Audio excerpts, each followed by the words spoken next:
started drinking more. I stopped eating properly. And I was just trying to take care of him. That I stopped taking care of myself.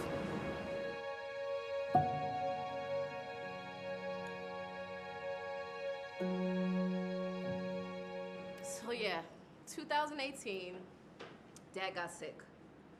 He was battling COPD, which is a chronic pulmonary disease.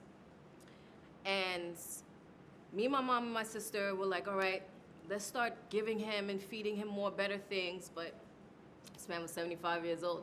You're supposed to be eating these things when you're younger, so by the time you're 75, you're good. But we did everything we could.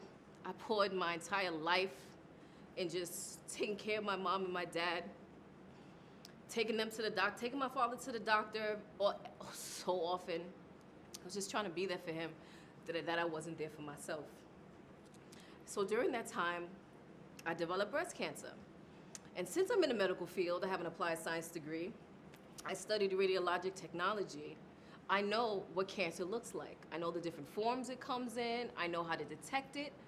And I knew the combination of my poor diet, my mindset at the time, I was dealing with the depression of it all. I knew all of that was causing it. And I watched it change. I watched it change my body. So once my father passed, the depression got worse. I cried every day for 2 years straight. But it made me realize that I have to take care of myself. I didn't want to leave my daughter, which I already raised her as a single mother, so I didn't want to leave her. Didn't want to leave my son, who was still very young at the time. I was living in the hood, so I definitely didn't want to leave my son in the hood. So I had to be intentional on changing my diet.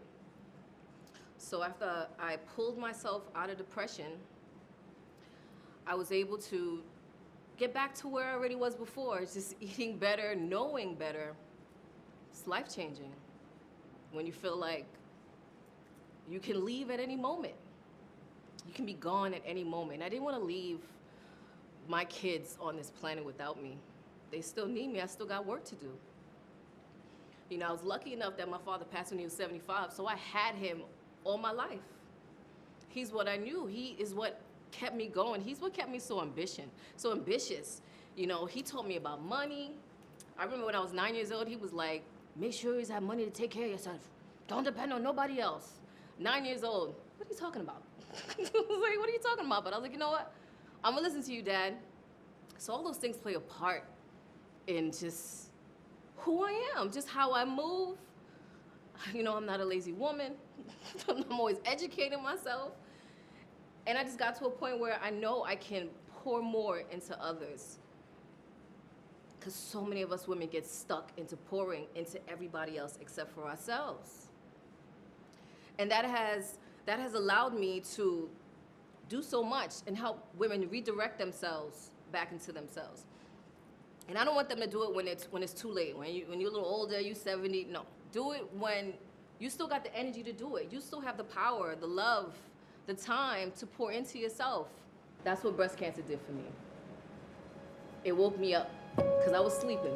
I was sleeping for a while. It woke me up. It shook me up. Because if you don't take care of yourself, who will? You have to make yourself a priority.